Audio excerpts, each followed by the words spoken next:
ఇక మంత్రులకు మూగుదాడు అధికారుల సాయంతో సీఎంఓ రిమోట్ పాలన అనుకూలులైన అధికారులకే కీలక ప్రభుత్వ శాఖల బాధ్యత గందుకే బదిలీల బంతాట కొనసాగించుకుంటూ పోతా ఉన్నాడు. ఏడ ఎవ్వల్ని మనసున పట్టనిత్తలేడు, ఎవ్వల్ని సెంటం పని చేసుకొనిత్తలేడు రేవంత్ రెడ్డి. 6 నెలలకోసారి 3 నెలలకోసారి నెలకోసారి బదిలీల బంతాట కొనసాగుతూ ఉన్నాయి. ఎందుకు కొనసాగుతున్నాయి అంటే వాళ్ళు మంచిగా పనిచేయక కాదు, మంచిగా పనిచేస్తుండ్రు, ప్రజల కోసం కష్టపడతాండ్రు, రేవంత్ రెడ్డి కోసం కష్టపడతలేరు అని చెప్పేసి ఇది బదిలీల బంతాట.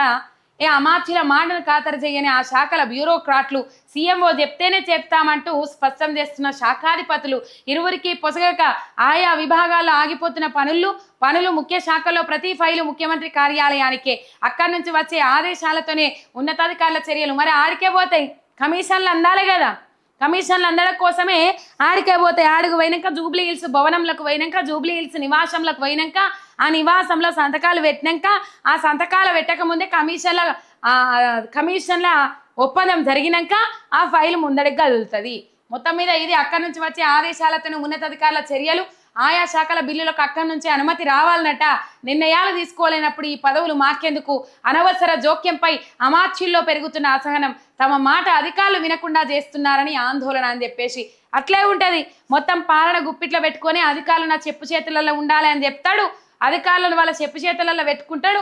అమాత్యులు మొత్తం అసహనం వ్యక్తం చేస్తా ఉన్నారట. మాది సంబంధిత శాఖ, మేము దాని మీద ఒక నిర్ణయం తీసుకోనప్పుడు మాకెందుకు ఈ పదవులు, మాకెందుకు ఈ అధికారం అని చెప్పేసి వాళ్ళు అసహనం వ్యక్తం చేస్తూ ఉన్నారట.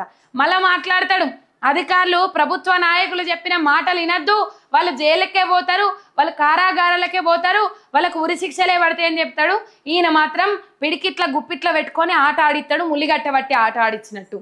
ఏ ఫైల్ అయినా అడిగి పోవాలి, జూబ్లీ హిల్స్ నివాసంలోకి పోవాలి, జూబ్లీ హిల్స్ నివాసం నుంచే ఫైల్ కదలాలి, సారువారి నివాసం నుంచి, రైట్. అనవసరమైన జోక్యం చేసుకుంటా ఉన్నారట.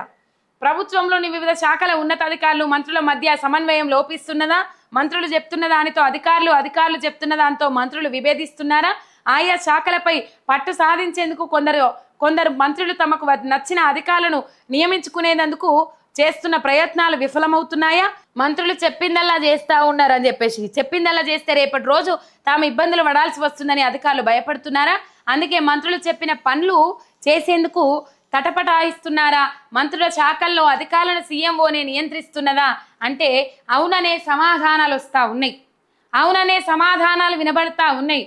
ఇది కథ. ఇక వీళ్ళకు పొసగగా ఆ కదలాల్సిన పైలు ఆన్నే మూలకు పడి ఏడుస్తూ ఉన్నదట. ఈ పరిస్థితి ఇక్కడ చూస్తూ ఉన్నాం, రైట్. ఇక ఇది కథ.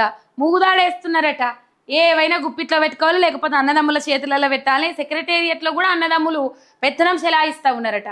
లేకపోతే మంత్రులు ఇలా మాటిను లేదట, అధికారులు ఇలా మాటిను లేదట. పోతే జూబ్లీ హిల్స్ నివాసంలోకి పోతే ఫైల్ వస్తాయి, ఆడ సంతకం అవుతుంది, తర్వాత కథ నడుస్తుంది ముంగటికి.